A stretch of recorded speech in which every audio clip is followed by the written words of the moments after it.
Hey guys, welcome back to the channel. So today I want to venture into a territory most of us do not like to venture into, and that is talking about bad luck. Yeah, we even say the self-fulfilling prophecy of if it wasn't for bad luck, you wouldn't have any luck at all, right? Have you ever said that or heard that? I've said it. But what if I told you that even bad luck, misfortune, isn't entirely random, and that, in fact, it is predictable? Yes, even bad luck is predictable. Hey guys, welcome back to the show. Warren here. Thanks for stopping by. If you're new here, thanks for showing up and giving us a listening ear. And if you're returning, welcome back. But yeah, I want to talk about the fact that even bad luck is predictable. But before we do that, let's grab a cup of tea first.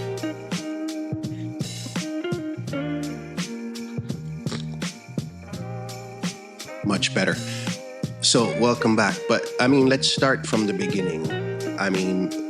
What is luck anyway? Is it something hovering over us, choosing sides, or is it us sticking labels on things that we don't have answers for?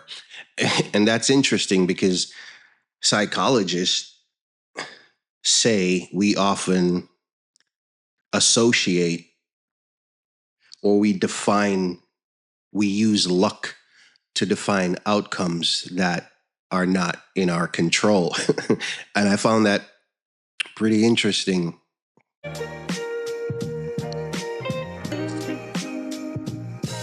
Especially seeing that some cultures look at luck as fate. Yeah, and then some just look at it as pure randomness. But it goes deeper than that, much deeper than that, because scientists have said that many lucky and unlucky events have hidden patterns. And if that is the case, then back to my original point that even bad luck is predictable, because it's gonna, as our conversation evolves, you're gonna see that there is a science behind what we perceive as the randomness. And to understand luck, we have to understand randomness, right?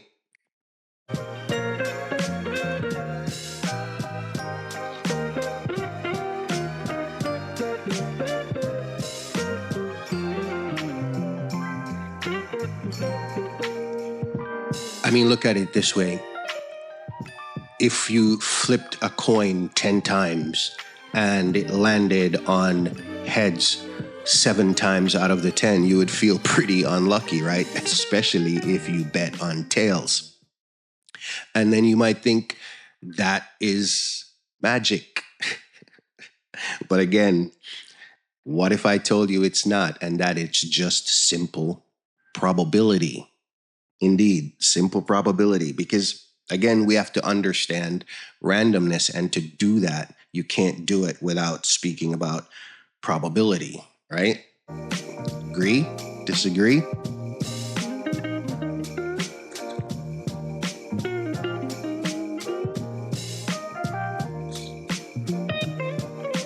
It's all based, or it all comes down to the statistics behind, or the statistics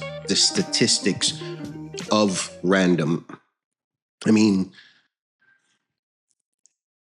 Random events, they say, follow predictable patterns. And I'm going to talk about some of those that we often do, especially when we say that self-fulfilling prophecy of if it wasn't for bad luck, we have no luck at all. But it makes sense. The predictable patterns make sense, especially once you start talking about large numbers, right? And Let me see if I can get a really good example. For instance, the law of large numbers tells us that unusual streaks, the ones we see that we think are magic, even the bad ones, unusual streaks, even the bad ones, are bound to happen eventually, right? In the context of large numbers. And that should start to make a little bit more sense because it speaks to, or it points to, why casinos end up winning eventually because you're talking about large volumes of numbers, and the odds, because of the larger pool of numbers, now becomes predictable, even if the individual gamblers aren't, right? Us kind of get the drift. One wins, one loses.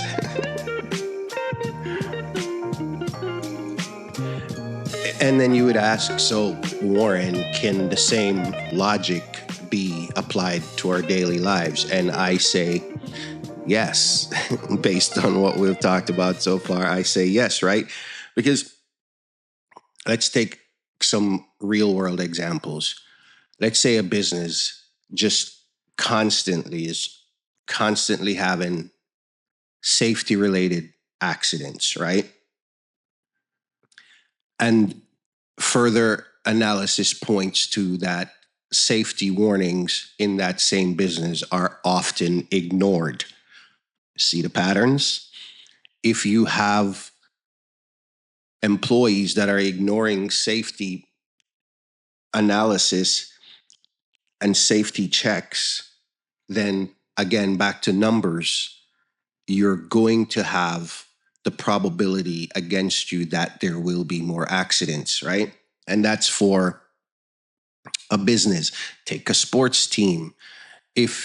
And these are somewhat simplistic examples, but it goes to the broader concept of what I'm trying to get at. And sports teams that neglect practice and training, and they are often losers. And then the fans thinks that it's a curse, but it's not really a curse. What it is just a recipe for disaster, knowing that following certain patterns historically have shown or demonstrated that this is the outcome, and you continue to do it, especially if it goes to health, right? Ignoring the symptoms is just setting ourselves up for failure, right? The unlucky diagnosis often isn't random. So it's our doing. So if we can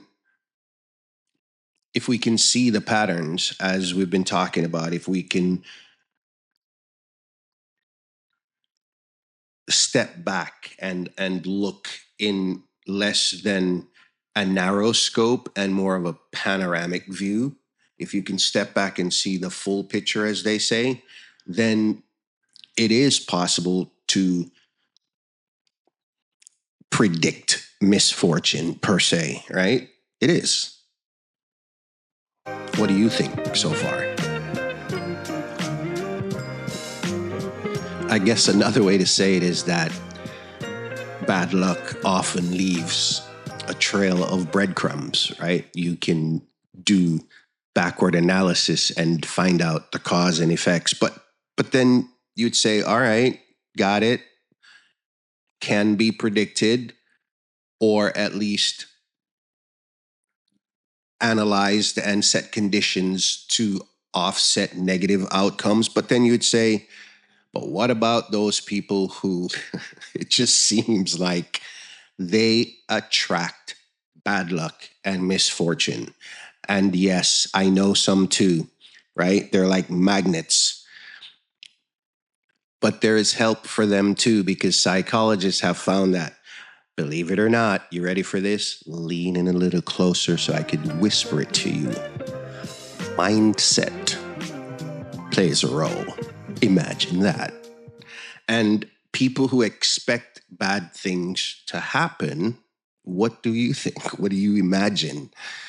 They tend to notice and remember adverse and negative outcomes. And this is not Warren talking now. These are the pros, the docs, right? And then I started by mentioning self fulfilling prophecies. You keep believing that you are unlucky and that it's just you. You start to subconsciously make choices that increase odds of bad luck. And then if those two alone haven't convinced you enough that there is science to the madness, dare I say, is that the psychologists also say that because of those two, it's inherent that we get this third one, and that is confirmation bias. And I'm sure it's not the first time you've heard of it.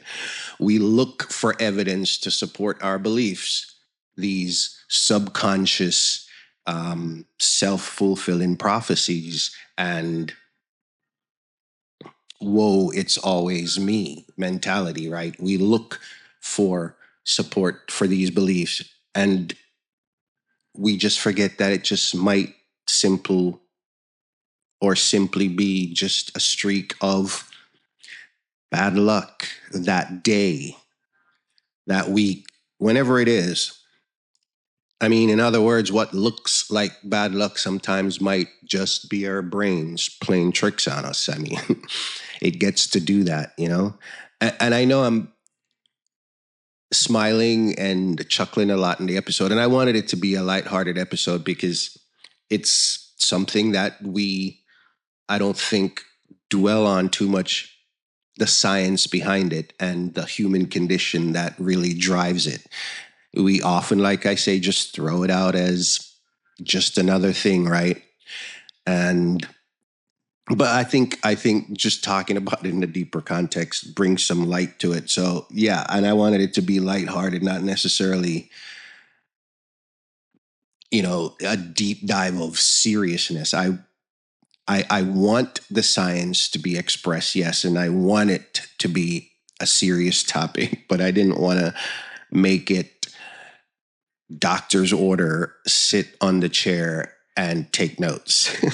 Didn't want it to be that, all right? But I mean, that said, here's where it gets interesting, right? And I'm going to throw another term out at you guys, and I'm sure you've heard of it, the butterfly effect, right? From chaos theory.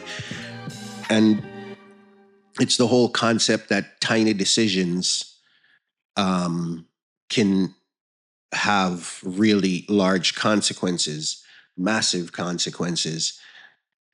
Things like missing your alarm, taking the wrong train, or missing your train. And I did an episode about sliding doors from the movie, where the protagonist, she had to decide her future would be dependent on if she took a train or not, or missed the train or not. And I did an episode on that in the context of real life sliding doors for us in our daily lives that might happen, and we just dismiss them as ordinary, right? But I mean, things like I said, just changing your route or missing the alarm can set off, or something as simple as double checking your work, that email that you wanted to fire off so badly, and instead of double checking it before you hit send, you didn't, and you sent it, and recall just didn't work that day because, oh, by the way, you're having a string of bad luck, right? So there's so many little things that we, and here is the part that I said makes this part, I think, fascinating, is that these are the things that we can control. And it goes back to what I said, that if we can see the patterns developing, and if we can um, get ahead of the things that we're doing when we're having these days, and analyze these choices even deeper, then we can spot the warning signs and, be on the offensive instead of always on the defensive. Because it said, if a butterfly flaps its wings in Brazil, does it cause a hurricane in Tennessee? Probably not, right? Probably not. But the point is overlooking those small steps, like I talked about, can develop patterns and streaks of what we like to label as bad luck. So, hate to tell you, but it's all about us and our mentality, as the docs say. Mindset, they say, play a role.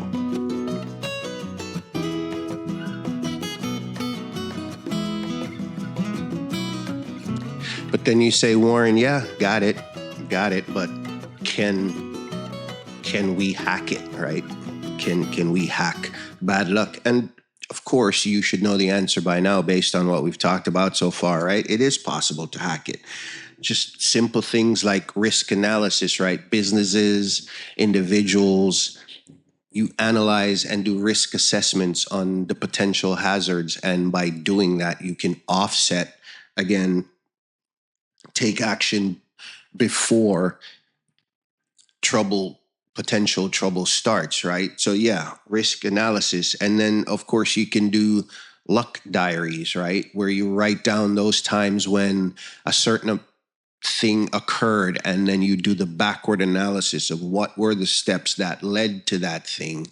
And by doing this, you start to build this, not just a tangible resiliency tool, but you start to build personal internal resilience too, because it's now muscle memory and you remember, right? Because again, doing the same thing over and over and expecting a different result is not my words, but Einstein's, is the definition of insanity, right? So breaking patterns by risk analysis and luck diaries can help. And in and of themselves, if those two don't work, then practicing the third one, preventive habits, right? And it's kind of redundant because that will come with your luck diaries, right? From writing it down in your diary, that the preventive habits should be developing as you see the errors that were in the times when you had that string of bad luck, right? But I mean, just think of it as hacking your own luck, right? You see the patterns, you know where the weaknesses are, and you can attack those. And again, play more offense than you have been in terms of playing defense. But yeah, even bad luck is hackable. Yeah, indeed.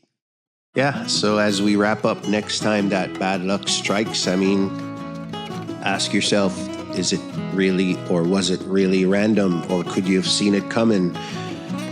And by doing that, or by asking those questions, you should be able to answer them by pretty much in the affirmative, because as we've talked about, you have questioned your routines, you have done your pattern analysis, you've thought ahead, and in doing that, then good or bad, as in good or bad luck, you will find isn't just a roll of the dice, right? It's a meaningful process that we can go through along as part of our growth here, because this channel is geared towards thinking deeper, critical thinking while we grow. And so as part of our growth, I think these things that we normally just dismiss as chance are really more choice. And in closing, I just wanted to remind you that, remember that fortune favors the prepared mind, even when it comes to bad luck. All right. And until our next conversation, you be good out there. Take care of yourselves, and we'll talk again soon.